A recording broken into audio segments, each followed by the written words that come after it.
So ನಮಸ್ಕಾರ ಗೆಳೆಯರು ಎಲ್ಲರಿಗೂ. ಇವಾಗ ಟೈಮ್ ಬಂದು 12:30. ಇವಾಗ ತಾನೇ ಕೆಲಸ ಮುಗಿಸಿ ಮನೆ ಕಡೆ ಹೊರಟೆ. ಮನೆ ಹತ್ರನೇ ಇದ್ದೀನಿ ನಾನು ಇವಾಗ. ಮನೆಗೆ ಹೋಗಬೇಕು. ಮನೆಗೆ ಹೋಗೋದಕ್ಕಿಂತ ಮುಂಚೆ ನಾನೊಂದು ವೀಡಿಯೋ ಮಾಡಿ ಹೋಗೋಣ ಅಂದ್ಕೊಂಡೆ. ಮತ್ತು ಡ್ರೈವಿಂಗ್ ಕೆಲಸ ಎಷ್ಟು ಟಫ್ ಇರುತ್ತೆ. ಈ ಬೆಂಗಳೂರಲ್ಲಿ ಟ್ರಾಫಿಕ್ ಜೀವನ ಎಷ್ಟೊಂದು ಕಷ್ಟ ಇರುತ್ತೆ ಅನ್ನೋದು ನಿಮಗೂ ಗೊತ್ತಾಗಲಿ. ಏಕೆ ಅಂತ ಹೇಳಿದ್ರೆ ಈಗಿನ ಒಂದು ಜನ್ರೇಷನಲ್ಲಿ ಎಲ್ಲರೂ ಡ್ರೈವಿಂಗ್ ಕೆಲಸ ಯಾರೋ 10ನೇ ಕ್ಲಾಸ್ ಮುಗಿದ್ರೆ ಸಾಕು, 12ನೇ ಕ್ಲಾಸ್ ಮುಗಿದ್ರೆ ಸಾಕು, ಎಲ್ಲರೂ ಬೆಂಗಳೂರಿಗೆ ಬರೋದೇ ಬರ್ತಾರೆ. ಬಂದಿದ್ದೇ ಅವರು ಏನು ಮಾಡಬೇಕು ಅಂತ ಗೊತ್ತಾಗ್ದೇ ಅವರು ಡ್ರೈವಿಂಗ್ ಫೀಲ್ಡ್ಗೆ ಬರ್ತಾರೆ. ಡ್ರೈವಿಂಗ್ ಫೀಲ್ಡ್ ಬಂದು ಏನೇನು ಪ್ರಾಬ್ಲಮ್ ಆಗುತ್ತೆ, ಮತ್ತು ಡ್ರೈವರ್ ಲೈಫ್ ಯಾವ ಥರ ಇದೆ, ಎಷ್ಟು ಡೈಲಿ ದುಡಿಮೆ ಆಗುತ್ತೆ, ನಾನು ಇವತ್ತು ಎಷ್ಟು ದುಡಿಮೆ ಮಾಡಿದೆ, ಎಷ್ಟು ಉಳ್ಕೊಳ್ಳುತ್ತೆ ಅನ್ನೋದನ್ನು ನಿಮಗೆ ಹೇಳ್ತೀನಿ.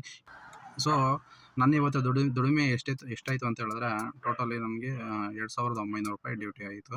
2,900 ರೂಪಾಯಿಲಿ ನನಗೆ ಖರ್ಚೆಲ್ಲ ಕಳೆದು ಎಷ್ಟು ಮಿಕ್ತು ಅಂತ ಹೇಳಿದ್ರೆ 2,900 ರೂಪಾಯಿಲಿ 900 ರೂಪಾಯಿ ಡೀಸೆಲ್ಗೆ ಹೋದ್ರೂ ಇನ್ನು 2,000 ರೂಪಾಯಿ ಉಳ್ಕೊಳ್ಳುತ್ತೆ.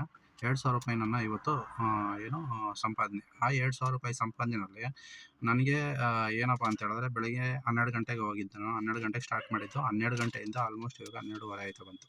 ಸೊ 12 ಅವರ್ ಡ್ಯೂಟಿಗೆ 2,000 ರೂಪಾಯಿ ಅಂದರೆ 900 ರುಪೀಸ್ ಕಳೆದು 2,000 ರೂಪಾಯಿ. ಆ 2,000 ರೂಪಾಯಿನಲ್ಲಿ ಏನೇನು ನನ್ನ ಗಾಡಿ ಖರ್ಚು ಅದೆಲ್ಲ ಇನ್ಕ್ಲೂಡ್ ಆಗಿರುತ್ತೆ. ಅದು ಮತ್ತು ನನ್ನ ಊಟ ತಿಂಡಿ ಮೇಲೆ ಕಾಫಿ ಟೀ ಎಲ್ಲ ಇರುತ್ತಲ್ಲ, ಅದೆಲ್ಲ 2,000 ರೂಪಾಯಿನಲ್ಲೇ ಉಳಿದಿರುತ್ತೆ. ಆ 2,000 ರೂಪಾಯಿನೆಲ್ಲ ನಾವು ಮ್ಯಾನೇಜ್ ಮಾಡಬೇಕಾಗುತ್ತೆ. ಸೊ 2,000 ರೂಪಾಯಿ ದುಡಿಯೋದಕ್ಕೆ ಎಷ್ಟು ಕಷ್ಟ ಆಗುತ್ತೆ ಅಂತ ಹೇಳಿದ್ರೆ ಬೆಳಗ್ಗೆ 12 ಗಂಟೆಯಿಂದನೂ ನಾನು ಲಾಸ್ಟ್ ಡ್ರಾಪ್ ಮಾಡೋವರೆಗೂ ಫುಲ್ಲು ಟ್ರಾಫಿಕ್ನ ನಾನು ಮುಂದಿನ ದಿನಗಳಲ್ಲಿ ಟ್ರಾಫಿಕ್ನು ಸಹ ತೋರಿಸ್ತೀನಿ. ಯಾವ ಥರ ಟ್ರಾಫಿಕ್ ಅಂತ ಹೇಳಿದ್ರೆ ನಮ್ಮ ಕಾಲು ಕೈ ಎಲ್ಲ ನೋವು ಬಂದ್ಬಿಡುತ್ತೆ, ಅಷ್ಟು ಟ್ರಾಫಿಕ್ ಇರುತ್ತೆ. ಏನು ಕ್ಲಚ್ ಬಿಟ್ಟು ಬ್ರೇಕ್ ಬಿಟ್ಟು ಎತ್ತಕ್ಕೆ ಆಗಲ್ಲ ಕಾಲನ್ನ, ಅಷ್ಟು ಟ್ರಾಫಿಕ್ ಇರುತ್ತೆ. ಏನೋ ಮೂವಿಂಗ್ ಇದ್ದರೆ ನಾವು ಪಕ್ಷ ಸೆಕೆಂಡ್ ಗೇರೆಲ್ಲ ಥರ್ಡ್ ಗೇರೆಲ್ಲ ಮೂವ್ ಮಾಡ್ಕೊಂಡು ಹೋಗ್ತಾ ಇರ್ಬೋದು. ಮೂವಿಂಗೇ ಇಲ್ಲ, ಒಂದೊಂದು ಸ್ವಲ್ಪಕ್ಕೆ ಗಾಡಿಗಳು ಸ್ಟಾಪ್ ಆಯ್ತಾದರೆ ಕ್ಲಚ್ ತೊಳಿ ಬ್ರೇಕ್ ತೊಳಿ ಕ್ಲಚ್ ತೊಳೆದು ಬ್ರೇಕ್ ತೊಳೆದು ಅದೇ ತುಂಬ ನಮಗೆ ಜಾಸ್ತಿ ಪ್ರಾಬ್ಲಮ್ ಆಗೋದು. ಕಾಲು ನೋವು ಬರೋದು, ಬೆಳಗ್ಗೆ ಆಯಿತು ಅಂದರೆ ಎದ್ದೇಳೋಕ್ಕಾಗಲ್ಲ, ಕಾಲು ನೋವು ಅದೆಲ್ಲ ಪ್ರಾಬ್ಲಮ್ ಆಗುತ್ತೆ. ಸೊ ಇದನ್ನು ನಾನೇನು ಹೇಳ್ಬೇಕಂತೇನಿಲ್ಲ, ಡ್ರೈವರ್ಗಳಿಗೆಲ್ಲ ಗೊತ್ತು ಪ್ರಾಬ್ಲಮ್ಮು. ಸೊ ನಾನೇನು ಕೇಳ್ತಾ ಇದ್ದೀನಿ ಅಂತ ಹೇಳಿದ್ರೆ, ಇಷ್ಟು ಕಷ್ಟ ಇದೆ. ಯಾರೆಲ್ಲ ನೀವು ಊರಿಂದ ನಾವು ಡ್ರೈವಿಂಗ್ ಕೆಲಸ ಮಾಡಬೇಕು ಅಂತ ಬರ್ತೀರೋ ದಯವಿಟ್ಟು ನೀವು ತುಂಬ ಡ್ರೈವರ್ ಚೆನ್ನಾಗಿ ಗೊತ್ತಿದ್ರೆ ಮಾತ್ರ ನೀವು ಡ್ರೈವಿಂಗ್ ಫೀಲ್ಡ್ಗೆ ಬನ್ನಿ. ಅಥವಾ ಏನೋ ಸುಮ್ಮನೆ ನಾನು ಡ್ರೈವಿಂಗ್ ಎಲ್ಲ ಡ್ರೈವಿಂಗ್ ಕ್ಲಾಸಲ್ಲಿ ಹೋಗ್ಬಿಟ್ಟು ಡ್ರೈವಿಂಗ್ ಕಲ್ತ್ಕೊಂಡು ನಾನು ಡ್ರೈವಿಂಗ್ ಮಾಡ್ತೀನಿ ಅಂತ ಹೇಳಿದ್ರೆ ಖಂಡಿತವಾಗ್ಲೂ ಅದು ಆಗೋದಿಲ್ಲ. ಸೊ ತುಂಬಾ ಕಷ್ಟ ಇದೆ. ತುಂಬ ಸಂಪಾದನೆ ಏನೋ ಇದೆ. ನೈಟ್ ಟು ಡೇ ಮಾಡಿದ್ರೆ ಸಂಪಾದನೆ ಏನಂತೂ ತುಂಬಾ ಚೆನ್ನಾಗೇ ಇದೆ.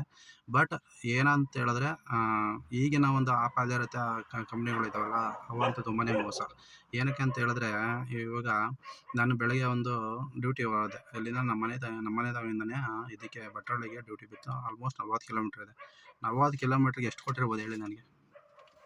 ಅವ್ರು ಕೊಟ್ಟಿರೋದು ಬರೀ 455 ರೂಪಾಯಿ 40 ಕಿಲೋಮೀಟ್ರಿಗೆ. ಅಂದರೆ ಅಲ್ಲಿಗೆ ಎಷ್ಟು 12 ರೂಪಾಯಿ ಕಿಲೋಮೀಟ್ರನ್ನ ಬೀಳುತ್ತೆ. 12 ರೂಪಾಯಿ ಅಷ್ಟೇ. ಏನು ಅದು ಡ್ರಾಪ್ ಮಾಡೋದಕ್ಕೆ 2 ಅವರ್ ತೊಗೊಂಡಿತ್ತು ನನಗೆ. 40 ಕಿಲೋಮೀಟ್ರ್ ಡ್ರಾಪ್ ಮಾಡೋದಕ್ಕೆ 2.25 ಅವರ್ ನಂಗೆ ತೊಗೊಂಡಿದ್ದೆ. ಅಷ್ಟು ಫುಲ್ ಟ್ರಾಫಿಕ್ ಇವತ್ತೇನೋ ಗೊತ್ತಿಲ್ಲ. ಆಲ್ ಓವರ್ ಬ್ಯಾಂಗ್ಳೂರು ಟ್ರಾಫಿಕ್ ಇದೆ ಇವತ್ತು. ಟ್ರಾಫಿಕ್ ಇರುತ್ತೆ. ಬಟ್ ಬೆಳಗ್ಗೆಯಿಂದ ಸಾಯಂಕಾಲದವರೆಗೂ ಟ್ರಾಫಿಕ್ ಇರೋದು ಇದೆ ಫಸ್ಟ್ ನೋಡಿರೋದು ನಾನು. ಸೊ ಇಷ್ಟು ಹೇಳ್ತಾ ನಾನು ಈ ವಿಡಿಯೋನ ಮುಗಿಸ್ತೀನಿ. ನೋಡಿ, ಯಾರೆಲ್ಲ ನೈಟ್ ಡ್ರೈವಿಂಗ್ ಮಾಡೋದಕ್ಕೆ ಬಂದಿದ್ದೀರಾ, ಡ್ರೈವರ್ಗಳು ಇವಾಗ ಡ್ರೈವಿಂಗ್ ಮಾಡ್ತಾಯಿದ್ದೀರಾ, ಅವರು ದಯವಿಟ್ಟು ಡ್ರೈವಿಂಗ್ನ ಕೇರ್ಫುಲ್ಲಾಗಿ ಮಾಡಿ. ಮತ್ತು ಚಳಿ ಇದೆ, ಕಿವಿಗೆಲ್ಲ ಅದು ಪ್ರೊಟೆಕ್ಟ್ ಮಾಡ್ಕೊಂಡು ಕಿವಿಯಲ್ಲಿ ನಾನು ಮತ್ತು ಯಾವ್ದಾದ್ರು ಸ್ವೆಟ್ರ್ ಹಾಕ್ಕೊಂಡು ದಯವಿಟ್ಟು ಡ್ರೈವ್ ಮಾಡಿ. ಸೇಫ್ಟಿಯಾಗಿ ಡ್ರೈವ್ ಮಾಡಿ. ಯಾಕೆಂದರೆ ನೈಟಲ್ಲಿ ನಿಮ್ಗೆ ಗೊತ್ತೇ ಇರುತ್ತೆ. ನೋಡಿ, ಈ ಥರ ನಿರ್ಜನ ಪ್ರದೇಶಕ್ಕೆ ಬಂದರೆ ಎಷ್ಟು ಪ್ರಾಬ್ಲಮ್ ಆಗುತ್ತೆ ಅಂತ ಹೇಳಿದ್ರೆ ನೋಡಿ. ಇಂಥ ಜಾಗಕ್ಕೆಲ್ಲ ಬಂದಾಗ ಒಂದು ಸ್ವಲ್ಪ ಹುಷಾರಾಗಿರಬೇಕು. ಗ್ಲಾಸ್ಗಳೆಲ್ಲ ಮೇಲ್ಗಡೆ ಎತ್ಕೊಂಡು ನೀವು ತುಂಬ ಕೇರ್ಫುಲ್ಲಾಗಿ ಓಡಿಸ್ಬೇಕು. ನೋಡಿ, ಒಂದು ನೊಣ ಇಲ್ಲ, ಏನಿಲ್ಲ. ಇಂಥ ಜಾಗಕ್ಕೆ ಒಬ್ಬೊಬ್ಬರೇ ಬರ್ತೀವಿ ನಾವು. ಬಂದಾಗ ನಮ್ಮ ಸೇಫ್ಟಿ ನಾವು ನೋಡ್ಕೋಬೇಕಾಗುತ್ತೆ. ಕಸ್ಟಮರ್ ಯಾವ ಥರ ಇದ್ದಾರೆ ಅಂತ ನೋಡಬೇಕಾಗುತ್ತೆ. ನೋಡ್ಕೊಂಡು ಮತ್ತು ಗ್ಲಾಸೆಲ್ಲ ಮೇಲೆತ್ಕೊಂಡು, ವಿಂಡೋ ಗ್ಲಾಸೆಲ್ಲ ಮೇಲೆತ್ಕೊಂಡು ಲಾಕ್ ಮಾಡ್ಕೊಂಡು ಗಾಡಿನ ಸೇಫ್ಟಿಯಾಗಿ ಡ್ರೈವ್ ಮಾಡಬೇಕು. ಸೊ ನೈಟಲ್ಲಿ ತುಂಬಾ ಟಫ್ ಇರುತ್ತೆ ಗಾಡಿ ಓಡಿಸೋದು. ಮತ್ತು ನೈಟಲ್ಲಿ ಡ್ಯೂಟಿ ಮಾಡೋದಂತೂ ತುಂಬಾ ಕೇರ್ಫುಲ್ಲಾಗಿ ಮಾಡಬೇಕು. ಯಾವ ಟೈಮಲ್ಲಿ ಏನಾಗುತ್ತೆ ಅಂತ ಗೊತ್ತಾಗಲ್ಲ. ಸೊ ಆದ್ದರಿಂದ ನೈಟಲ್ಲಿ ಮಾಡೋರಿಗೆ ನನ್ನದೊಂದು ಸಲಹೆ, ಆದಷ್ಟು ನೀವು ಕೇರ್ಫುಲ್ಲಾಗಿ ಕಸ್ಟಮರ್ ನಡವಳಿಕೆ ಯಾವ ಥರ ಇದೆ ಅಂತ ನೋಡ್ಕೊಂಡು ಕಸ್ಟಮರ್ ಹತ್ತಿಸ್ಕೊಳ್ಳಿ. ನಿಮ್ಗೆ ಏನಾರ ಡೌಟ್ ಬಂತು ಅಂದರೆ ಕಸ್ಟಮರ್ನ ನೀವು ಒಂದು ಡ್ಯೂಟಿ ಹಾಳಾದ್ರೂ ಪರವಾಗಿಲ್ಲ, ಕಸ್ಟಮರ್ನ ನೀವು ಅಲ್ಲೇ ನೀವು ಡ್ರಾಪ್ ಮಾಡ್ಬೋದು ಅವ್ರನ್ನ. ಸೊ ನೋಡಿದ್ರಲ್ಲ, ಈ ಥರ ನೀವು ನಿರ್ಜನ ಪ್ರದೇಶಕ್ಕೆ ಬಂದಾಗ ನಿಮಗೆ ಯಾರು ಯಾರು ಏನೂ ಇಲ್ಲ, ಇಲ್ಲ ಒಂದು ನಣನೂ ಇಲ್ಲ ಅಂಥ ಜಾಗದಲ್ಲಿ ನೀವು ಬಂದಾಗ ನೀವು ತುಂಬ ಸೇಫ್ಟಿಯಾಗಿ ಇರಬೇಕಾಗುತ್ತೆ.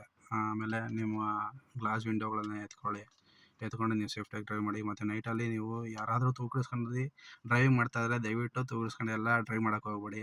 ಸೈಡಲ್ಲಿ ಗಾಡಿ ಹಾಕಿ ಒಂದು ನೀರು ಬಾಟ್ಲ್ ಏನಾದ್ರು ನೀರು ಮುಖ ತೊಳ್ಕೊಂಡು, ಅಥವಾ ಎಲ್ಲಾದರೂ ಕಾಫಿ ಟೀ ಏನಾದ್ರು ಸಿಗರೇಟ್ ಟೀ ಕುಡ್ಕೊಂಡು ಪಕ್ಕದಲ್ಲಿ ಕೂತಿರೋರ ಜೊತೆ ಮಾತಾಡ್ಕೊಂಡು ನೀವು ಡ್ರೈವ್ ಮಾಡಿ. ನಿದ್ದೆಗಣ್ಣಲ್ಲೆಲ್ಲ ಡ್ರೈವ್ ಮಾಡೋಕ್ಕೆ ಹೋಗ್ಬೇಡಿ. ಮತ್ತು ನೈಟಲ್ಲಿ ಯಾವುದೋ ಟ್ರಾಫಿಕ್ ಇಲ್ಲ, ಯಾವ ಗಾಡಿಗಳು ಓಡಾಡ್ತಾ ಇಲ್ಲ ಅಂತ ಹೇಳ್ಬಿಟ್ಟು ಹೆವಿಯಾಗಿ ಡ್ರೈವ್ ಮಾಡೋಕ್ಕೆ ಹೋಗ್ಬೇಡಿ. ಯಾಕೆ ಅಂತ ಹೇಳಿದ್ರೆ ರೋಡ್ಗಳಲ್ಲಿ ಹಂಪ್ಸ್ಗಳಿರ್ತವೆ, ನಿದ್ದೆಗಣ್ಣು ಗೊತ್ತಾಗೋದಿಲ್ಲ.